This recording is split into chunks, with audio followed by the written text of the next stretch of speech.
Chapter 1 showed you the hunter. Now meet the dragon. He is nothing like the story you were told.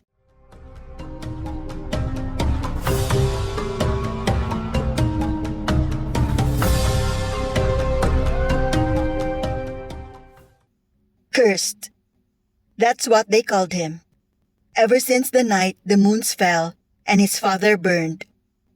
Lacan lay stretched across the highest branch of an ancient narrow tree, one hand tucked behind his head, the other cradling a coconut shell of wine against his stomach.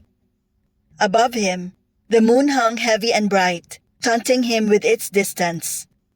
Once, his kind had coiled around such light, guardians blessed to dwell among the stars. They had been judges of immortals, protectors of goddesses, warriors worthy of the heavens. Now they called him Spawn of Laho, Moon-Eater, harbinger of calamities. In this cursed life, he wasn't the hunter. He was prey. The Daughters of the Moon had been relentless since he'd settled on land 5 years ago. That female who led them, fierce, persistent, and impossibly skilled, had come closer to killing him than anyone had in centuries. The first time he saw her, she was hunting along the cliffs near the forest, fire dancing around her, as if she had been born from flame itself. She fought 3 immortals at once, San Telmo's weaving between her strikes, and she looked beautiful, terrifying, alive, like wildfire. On the adjacent branch, Alab exhaled a long stream of smoke, one leg swinging slowly.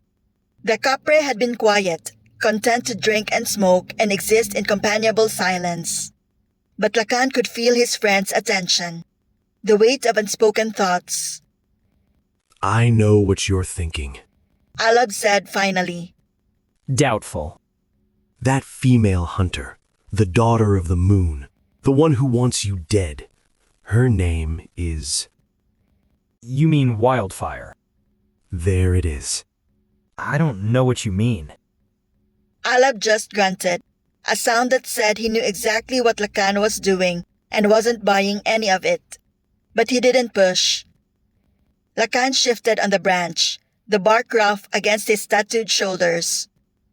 I'm running out of time. I know. Any word from Dawada? Has she found anything new in the fairy archives? Still the same answer. Sacrifice. Blood offered willingly might break a curse that old. Might, but nothing certain. Lacan stared at the moon. Sacrifice. He had been chasing that word for decades, turning it over in his mind like a coin. What did it mean? His life? Someone else's? His pride?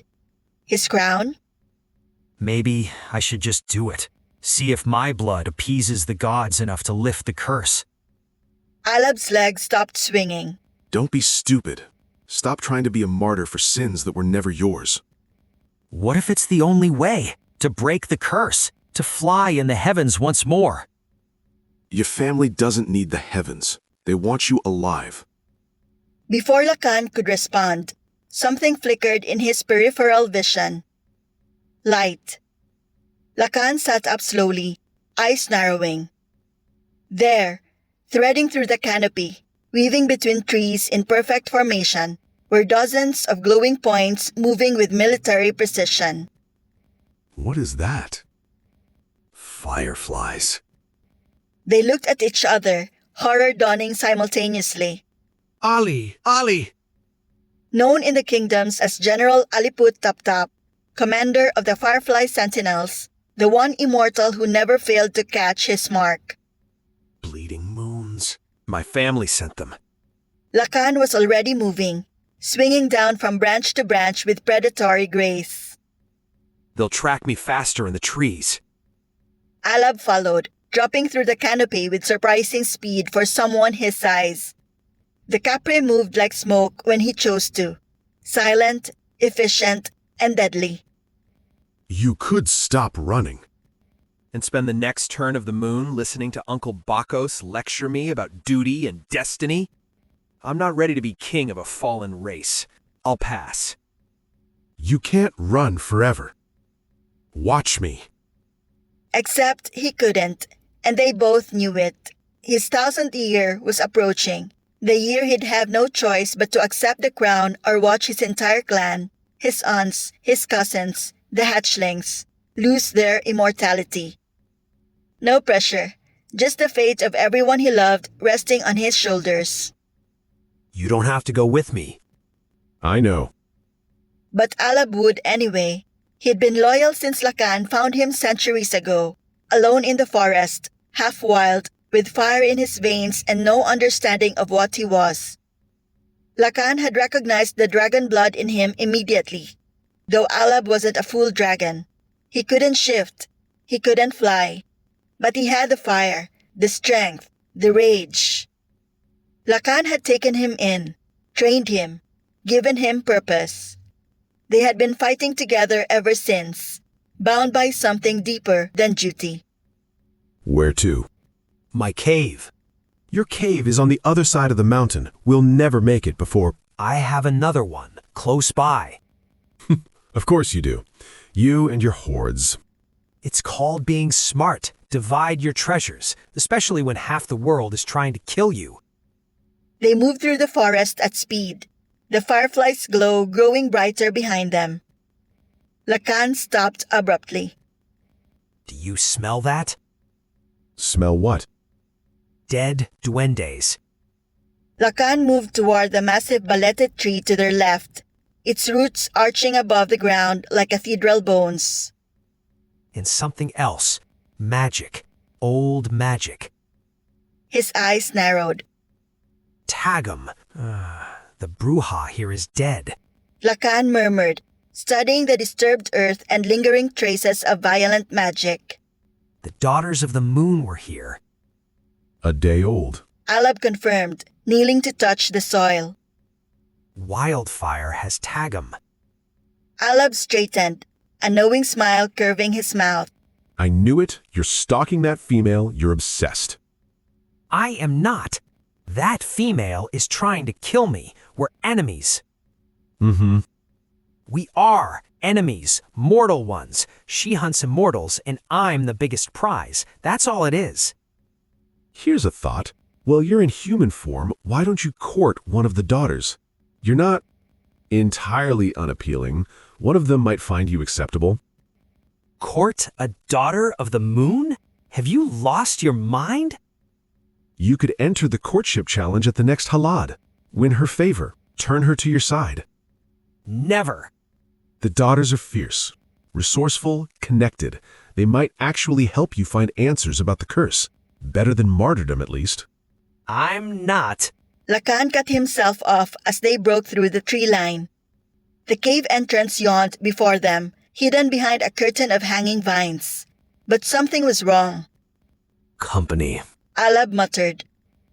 Ali stood in the center of the chamber, arms crossed, wings flickering with barely contained irritation. Your Highness, you've been difficult to locate. Ali. Looking well. Love what you've done with the formation. Very intimidating. Save it. The Regent has been looking for you for 18 years. 18 years. Has it been that long? Time flies when you're Running away from your responsibilities? I was going to say living my best life, but sure, let's go with what you said. Lakan brushed past him, moving deeper into the cave.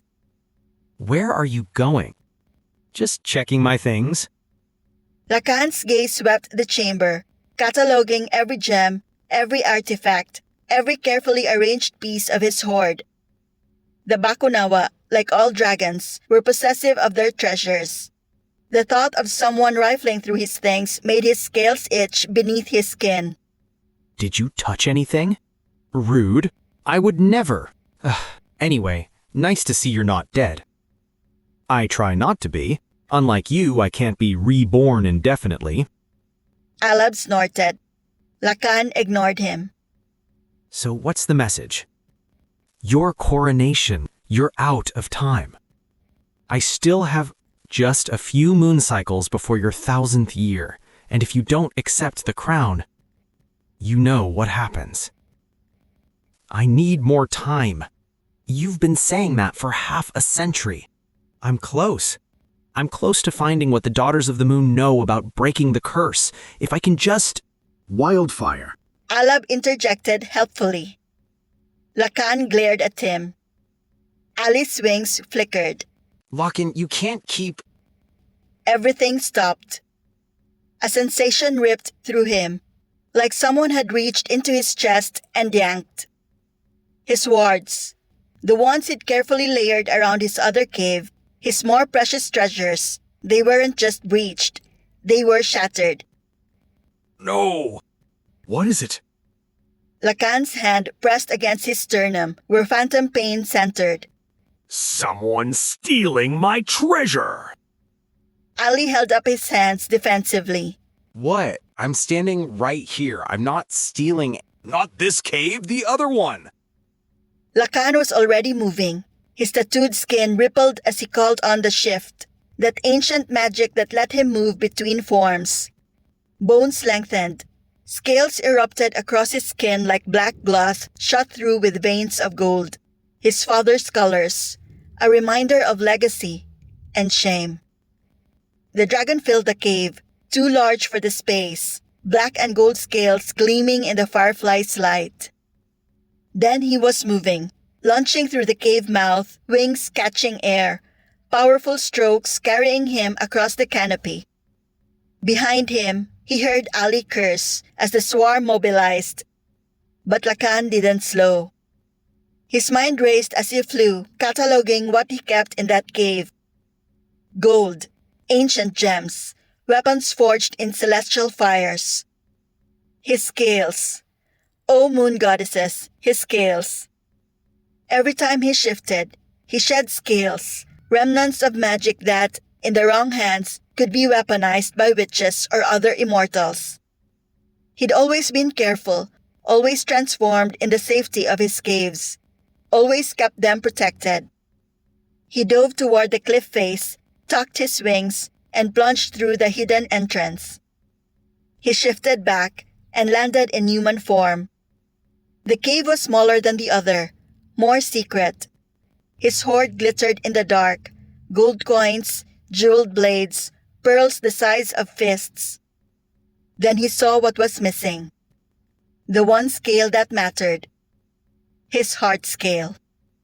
Every unmated Bakunawa shed one each century, a call written into their bones, into fate itself. The heart scale carried more than magic. It carried choice, legacy, bonding.